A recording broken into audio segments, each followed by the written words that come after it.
Bihari news में आपका स्वागत है। आज है 12 मार्च दिन रविवार। खबरों की ओर बढ़ने से पहले एक नजर सुर्खियों पर। अब बिहार के 38 जिलों में खुलेंगे 12 खेलों के लिए सेंटर। सीएम नीतीश ने बताया बिहार में शराबबंदी का नया रिकॉर्ड। बिहार के सभी पर्यटन स्थल जुड़ेंगे परिवहन सेवा से। बिहार पुलिस के लिए 31 मार्च तक रोस्टर क्लियरेंस कर भेजा जाएगा प्रस्ताव। गिल के शतक से अहमदाबाद टेस्ट बराबरी पर। अब चलिए बढ़ते हैं बिहार के अब तक की 25 बड़ी खबरों की ओर विस्तार से। एमपी एपेक्स बैंक ने 638 पद पर निकाली भर्ती अधिसूचना। मध्य प्रदेश राज्य सहकारी बैंक के द्वारा ऑफिसर ग्रेड पर कुल 638 पदों के लिए रिक्रूटमेंट नोटिफिकेशन जारी किया गया है। बता दें कि एमपी कोऑपरेटिव बैंक के ऑफिसर ग्रेड पद पर अप्लाई करने की लास्ट डेट 9 अप्रैल 2023 निर्धारित की गई है। वे कैंडिडेट जो इन पद के लिए आवेदन करने की इच्छा और योग्यता रखते हैं वो एमपी एपेक्स बैंक की ऑफिशियल वेबसाइट apexbank.in पर जाकर आवेदन कर सकते हैं। आपकी जानकारी के लिए बता दें कि इस रिक्रूटमेंट नोटिफिकेशन में हर पद के लिए शैक्षणिक योग्यता और आयु सीमा अलग अलग है। इनके बारे में डिटेल में जानकारी पाने के लिए आप ऑफिशियल वेबसाइट पर दिया नोटिस चेक कर सकते हैं। ये वैकेंसीज प्रोविजनल है जिनकी संख्या में बदलाव किया जा सकता है। अब बिहार के 38 जिलों में खुलेंगे 12 खेलों के लिए सेंटर। बिहार के युवाओं को खेल के प्रति जागरूक किया जा सके और साथ ही यहाँ के खिलाड़ियों को सही मौका मिल सके, इसके लिए खेल प्राधिकरण के डीजी रविंद्र संकलन के द्वारा दी गई जानकारी के अनुसार बिहार राज्य खेल विभाग के द्वारा बिहार में राष्ट्रीय स्तर के खेल की व्यवस्था की जाएगी।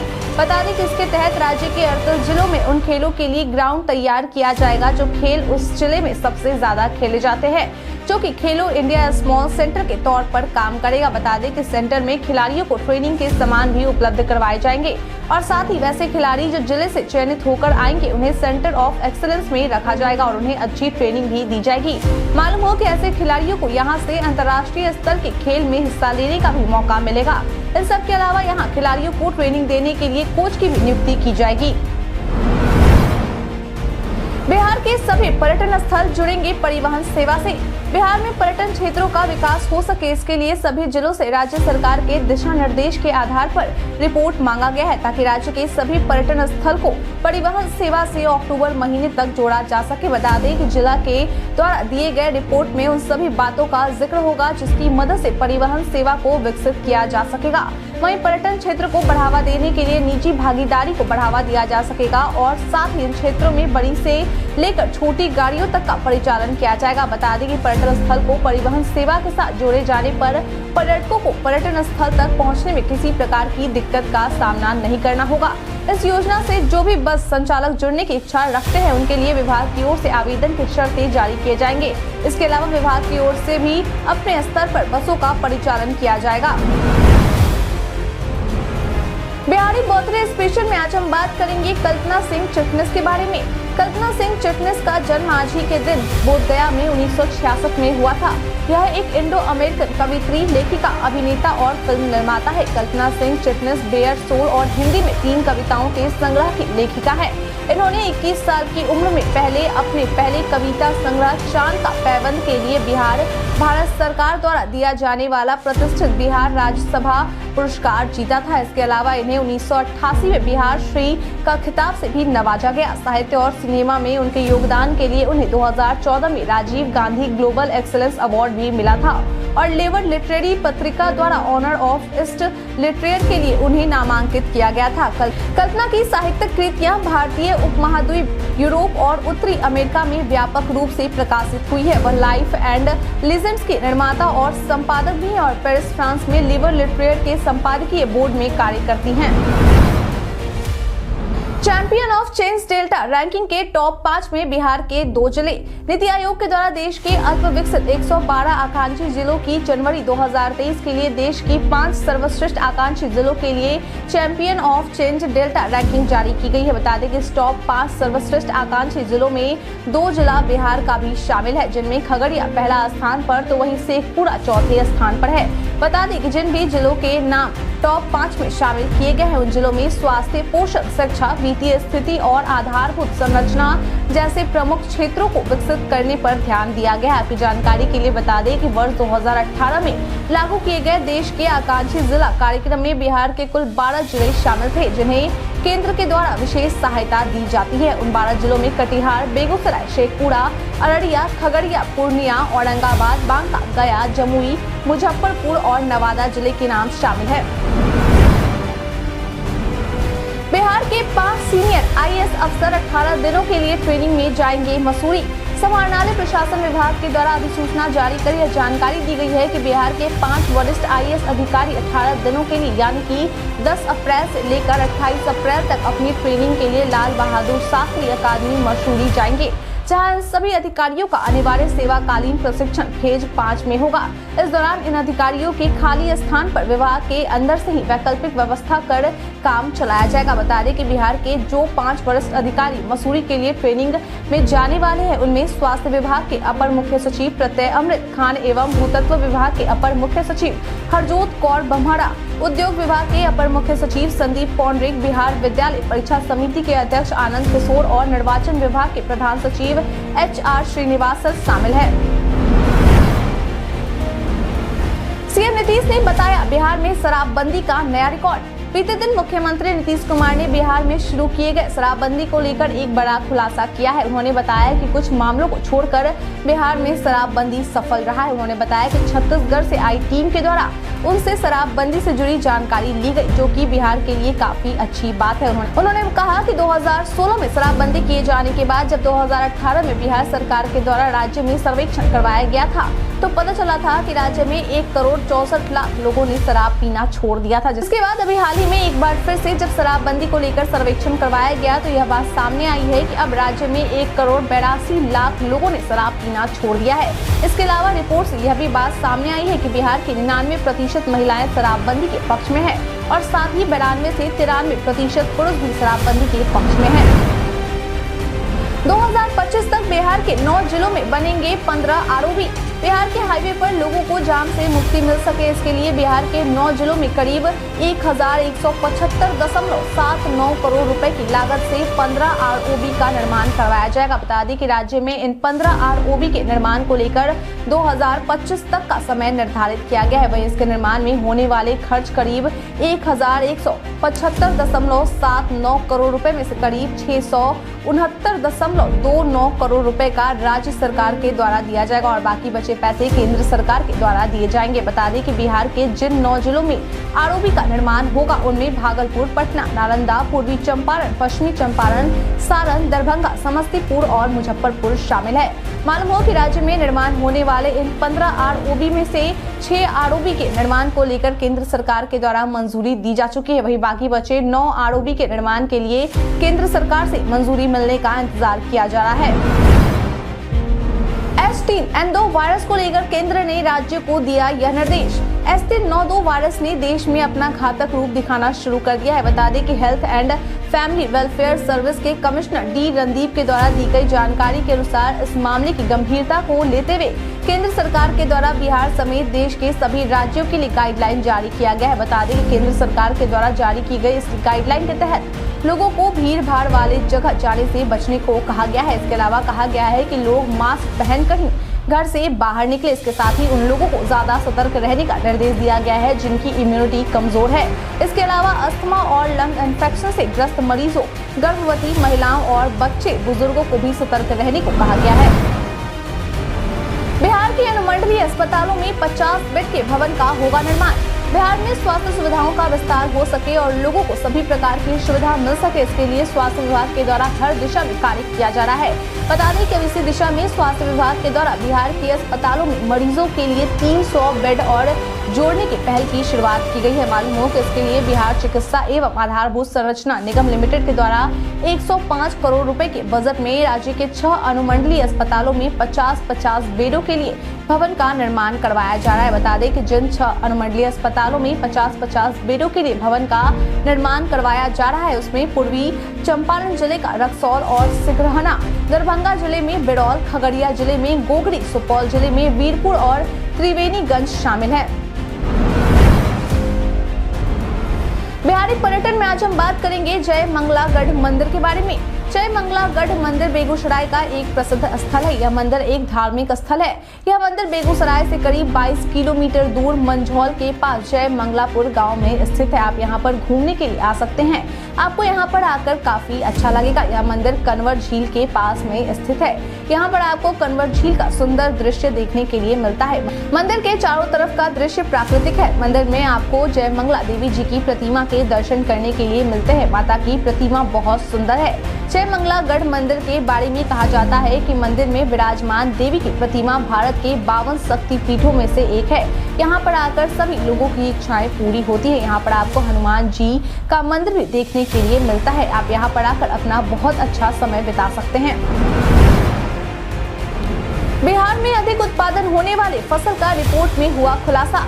कृषि विभाग के द्वारा जारी की गई रिपोर्ट के अनुसार यह जानकारी प्राप्त हुई है कि राज्य में 10 फसल चक्र में सबसे अच्छी पैदावार जिस फसल की होती है वह धान और मक्का है। बता दें कि रिपोर्ट के अनुसार राज्य के सभी जिलों के चिन्हित 190 गाँवों में जलवायु अनुकूल खेती कराई जा रही है, जिसका सबसे बड़ा फायदा फसल विविधीकरण रहा।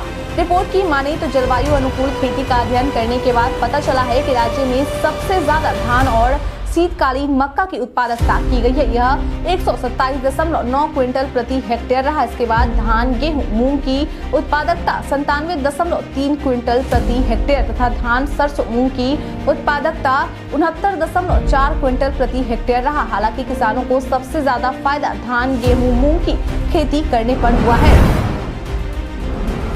प्रदेश के इन जिलों में बारिश के आसार। बिहार में मौसम का मिजाज एक बार फिर से बदलने लगा है। आईएमडी के तरफ से जारी अपडेट के अनुसार उत्तर पश्चिम मध्य प्रदेश एवं इसके आसपास के क्षेत्र में चक्रवाती परिसंचरण की स्थिति बनी हुई है। बिहार में मौसम विभाग ने अभी भले गर्मी से राहत की बात कही है, लेकिन आने वाले दिनों में प्रदेश में तेज गर्मी पड़ने वाली है। केंद्र सरकार की तरफ से गर्मी और लू को ध्यान में रखते हुए एडवाइजरी जारी कर दी गई है। इधर पटना मौसम केंद्र का कहना है कि बंगाल की खाड़ी में कुछ हिस्सों में कम दबाव बनने के कारण राज्य में बिजली चमकने के साथ हल्की बारिश की संभावना है। कहा जा रहा है कि पश्चिमी विक्षोभ 12 मार्च के बाद से पश्चिमी हिमालयी क्षेत्र में एक्टिव हो सकता है, जिसके कारण 12 से 14 मार्च तक इन इलाकों में छिटपुट बारिश होने की संभावना जताई जा रही है। बिहार में इन दिनों दक्षिण के हिस्सों में आसमान में बादल छाए रहने की संभावना जताई गई है, लेकिन अभी भी उत्तर और पूर्व के जिलों में तापमान में बढ़ोतरी देखने को मिली है।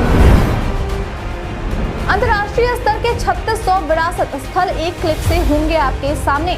अंतर्राष्ट्रीय स्तर के विरासत को विश्व भर के पर्यटकों के समक्ष और भी बेहतर तरीके से प्रस्तुत किया जा सके, इसके लिए अंतर्राष्ट्रीय स्तर के 3600 विरासत स्थलों को सोशल मीडिया पर लाया जाएगा। दरअसल इन सभी विरासत स्थलों को अपनी एक वेबसाइट होगी। बता दें कि यह सभी बातें नव नालंदा महावीर के कुलाधिपति सह केंद्रीय संस्कृति व पर्यटन मंत्री जी किशन रेड्डी के द्वारा कही गई है। यानी कि इनके कहे अनुसार इन सभी विरासत स्थलों पर चल रहे विकास कार्य और वहां मौजूद धरोहरों को डिजिटल मोड में लाया जाएगा। इसके साथ ही उन्होंने यह भी कहा है कि नालंदा भग्नावशेष को वैश्विक स्तर की सुविधाओं से लैस किया जाएगा। इसके लिए मास्टर प्लान तैयार कर लिया गया और जल्द ही इसे धरातल पर उतारा जाएगा।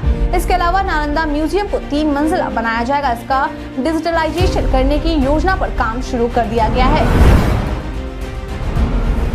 बिहार पुलिस के लिए 31 मार्च तक रोस्टर क्लियरेंस कर भेजा जाएगा प्रस्ताव। बिहार पुलिस दिवस के मौके पर मुख्यमंत्री के निर्देशों के बाद गृह विभाग के द्वारा विशेष बैठक कर बिहार पुलिस में स्वीकृत पदों पर नियुक्ति की प्रक्रिया में तेजी लाया जा सके, इसके लिए पुलिस मुख्यालय के द्वारा 1 हफ्ते के भीतर स्वीकृत पदों के विरुद्ध रोस्टर क्लियरेंस का प्रस्ताव मांगा गया है।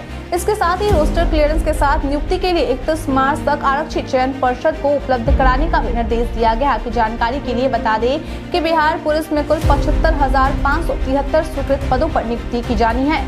मालूम हो कि पुलिस मुख्यालय द्वारा पुलिस अनुसंधान एवं विकास ब्यूरो से संपर्क कर नियुक्त पुलिसकर्मियों के लिए राज्य से बाहर प्रशिक्षण के लिए आवश्यक कार्रवाई की जाएगी। हज यात्रियों के आवेदन की तिथि इतने दिनों तक के लिए बढ़ी। मई महीने से शुरू होने वाले हज 2023 की यात्रा के लिए आवेदन करने का अंतिम तारीख 10 मार्च निर्धारित किया गया था, जिसे अब हज समिति ऑफ इंडिया के द्वारा बढ़ाकर 20 मार्च कर दिया गया है। यानी कि अब हज पर जाने के इच्छुक लोग 20 मार्च तक आवेदन कर सकते हैं। बता दें कि बिहार राज्य हज समिति पटना के सगीर अहमद के द्वारा दी गई जानकारी के अनुसार हज यात्रा पर बिहार से जाने वाले लोगों में अब तक कुल 5,385 इच्छुक हज यात्रियों के द्वारा आवेदन किया जा चुका है। आपकी जानकारी के लिए बता दें कि हज यात्रा 2023 में बिहार के कोटा को बढ़ाकर 12,603 से 14,042 कर दिया गया है। बता दें कि हज यात्रा पर जाने के लिए आवेदन करने के इच्छुक यात्रियों के पास 10 मार्च या उससे पहले का पासपोर्ट निर्गत होना चाहिए, जिसकी वैधता 3 फरवरी 2024 तक होनी चाहिए। आयुष मंत्रालय ने पीएम योगा पुरस्कार के लिए मांगे नामांकन।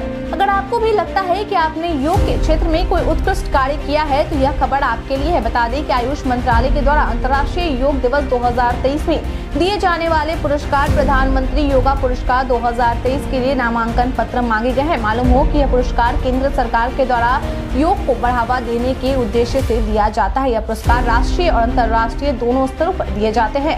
बता दें कि इस बार 2 राष्ट्रीय पुरस्कार भारतीय मूल की संस्थाओं को और 2 अंतर्राष्ट्रीय पुरस्कार भारतीय या विदेशी मूल की संस्थाओं के नामों की घोषणा 9वें अंतर्राष्ट्रीय योग दिवस के मौके पर की जाएगी।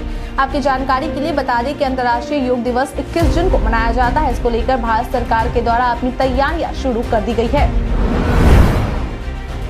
आज बेगूसराय आएंगी भारतीय ओलंपिक संघ की अध्यक्ष पीटी उषा। आज यानी कि 12 मार्च को बेगूसराय के गांधी स्टेडियम में आयोजित सांसद खेल महोत्सव का आखिरी दिन है। ऐसे में आज जिला स्तरीय विजेताओं को सम्मानित करने के लिए भारतीय ओलंपिक संघ की अध्यक्ष भारत की उड़न परी और queen of track PT Usha Begusarai आने वाली है। बता दें कि पीटी उषा के आगमन को लेकर पूरी तैयारियां कर ली गई है। इस दौरान पीटी उषा खिलाड़ियों के साथ पूरे 4 घंटे रहेंगी। बता दें कि इसके साथ ही पीटी उषा बेगूसराय में स्थापित महापुरुषों की मूर्तियों पर माल्यार्पण करेंगी और साथ ही शक्ति पीठ जय मंगला गढ़ में पूजा अर्चना तथा बिहार में इकलौते रामसर साइट कांवड़ झील में पर्यटन के विकास को लेकर नौका विहार भी करेंगी। आपकी जानकारी के लिए बता दें कि बेगूसराय में सांसद खेल महोत्सव का आयोजन बेगूसराय के राज्यसभा सदस्य प्रोफेसर राकेश सिन्हा के द्वारा की गई है। दूरस्थ शिक्षा के प्रति बढ़ा बिहार के छात्रों का रुझान। बिहार के छात्र छात्राओं का रुझान इन दिनों दूरस्थ शिक्षा यानी कि डिस्टेंस लर्निंग की तरफ खूब बढ़ गया है। बता दें कि इस तरह की शिक्षा में बिहार के लड़के से ज्यादा बिहार की लड़कियां एडमिशन ले रही है। आपकी जानकारी के लिए बता दें कि बिहार में इग्नू और नालंदा खुला विश्वविद्यालय के माध्यम से दूरस्थ शिक्षा में नामांकन कराया जाता है। मालूम हो कि इस वर्ष 2018 में बिहार से इग्नू में एडमिशन लेने वाले छात्रों की संख्या 39,497 थी, जो वर्ष 2022 में बढ़कर 71,182 हो गई है। वहीं अगर 2023 की बात करें तो अब तक 2023 में इग्नू में एडमिशन लेने वाले छात्रों की संख्या 20,000 हो चुकी है। फिलहाल इग्नू में नामांकन प्रक्रिया 20 मार्च तक चलेगी। वहीं दूसरे राउंड के एडमिशन की प्रक्रिया जुलाई में शुरू होगी। इसके बाद अगर NOU की बात करें तो इस बार उम्मीद की जा रही है कि इस बार नामांकन 30,000 के पार पहुंच जाएगा। तेजस्वी यादव सीबीआई के सामने इस कारण से नहीं होंगे पेश। एक तरफ जहां शुक्रवार को ईडी के द्वारा लगभग 16 घंटे तक बिहार के उप मुख्यमंत्री तेजस्वी यादव से पूछताछ की गई, तो वहीं दूसरी तरफ बीते दिन सीबीआई के द्वारा तेजस्वी यादव के खिलाफ समन जारी कर उन्हें पेश होने का निर्देश दिया गया था, लेकिन तेजस्वी यादव ने सीबीआई के सामने पेश होने से मना कर दिया। दरअसल तेजस्वी यादव की ओर से कहा गया है कि वे फिलहाल सीबीआई के सामने पेश नहीं हो सकते। वहीं मीडिया में चल रही खबरों के अनुसार तेजस्वी यादव ने अपनी पत्नी राजश्री यादव के स्वास्थ्य कारणों को बेहवाला देते हुए सीबीआई के सामने पेश होने से मना किया है। कहा जा रहा है कि शुक्रवार को ईडी के 12 घंटे की पूछताछ के बाद गर्भवती राजश्री यादव बीपी की समस्या के कारण बेहोश हो गई थी, जिसके बाद उन्हें शुक्रवार शाम को दिल्ली के एक निजी अस्पताल में भर्ती कराया गया था। ईडी के रेड पर लालू परिवार को लेकर सुशील मोदी ने किया दावा। इन दिनों जमीन के बदले नौकरी मामले को लेकर ईडी के द्वारा लालू यादव पर की गई कार्रवाई काफी सुर्खियों में है। वहीं अब इस मामले को लेकर पूर्व उप मुख्यमंत्री और राज्यसभा सदस्य सुशील मोदी के द्वारा राजद सुप्रीमो लालू यादव के परिवार को आड़े हाथों लिया गया है। उन्होंने कहा कि अब लालू यादव और उनके परिवार को कोई नहीं बचा सकता है, क्योंकि अब सीबीआई के पास उनके खिलाफ पुख्ता सबूत है। इसके साथ ही उन्होंने यह भी कहा कि नीतीश कुमार को ऐसा लगता है कि वह लालू यादव और कांग्रेस का समर्थन पाकर प्रधानमंत्री बन सकते हैं, लेकिन उन्हें यह गलत लगता है। उन्होंने कहा कि नीतीश कुमार और ललन सिंह की वजह से ही लालू यादव जेल गए और अगर आज लालू यादव 4 मामलों में सजायाफ्ता हैं तो इसके जिम्मेदार भी नीतीश कुमार है। सुशील मोदी ने कहा कि बिहार में 3 सीटों पर हुए उपचुनाव में 7 दल मिलकर हमारे खिलाफ लड़े, लेकिन फिर भी बीजेपी ने 2 सीटों पर जीत पाली। 2024 में हम देख लेंगे कि महागठबंधन की क्या ताकत है। गिल के शतक से अहमदाबाद टेस्ट बराबरी पर। भारत बनाम ऑस्ट्रेलिया बॉर्डर गावस्कर ट्रॉफी का चौथा और अंतिम टेस्ट मैच ड्रॉ की तरफ बढ़ रहा है। मैच के तीसरे दिन भारतीय टीम ने 3 विकेट के नुकसान पर 289 रनों पर दिन का खेल खत्म किया। युवा ओपनर शुभमन गिल ने शानदार शतक जड़ा, जबकि विराट कोहली 59 रन बनाकर क्रीज पर खड़े हैं। तीसरे दिन भारत ने 36-0 के स्कोर से आगे खेलना शुरू किया। कप्तान रोहित शर्मा के रूप में भारत का पहला विकेट गिरा, वो 35 रन बनाकर आउट हुए। नंबर 3 पर बल्लेबाजी करने आए test specialist Cheteshwar Pujara 42 run बनाकर एलबीडब्ल्यू हो गए। वहीं शुभमन गिल ने अपने करियर का दूसरा टेस्ट शतक जड़ा। गिल ने 235 गेंदों का सामना करते हुए 128 रनों की पारी खेली। इस पारी के दौरान उनके बल्ले से 12 चौके और 1 छक्का निकला। दिन का खेल खत्म होने तक भारतीय टीम ने 3 विकेट खोकर 289 रन बना लिए थे और अभी भी ऑस्ट्रेलिया से 191 रन पीछे हैं। विराट कोहली 59 रन और रविंद्र जडेजा 16 रन बनाकर क्रीज पर मौजूद है। इससे पहले ऑस्ट्रेलिया ने अपनी पहली पारी में उस्मान ख्वाजा और कैमरून ग्रीन के शतकीय पारियों की बदौलत 480 रन बनाए थे। रविचंद्रन अश्विन ने 6 विकेट चटकाए थे।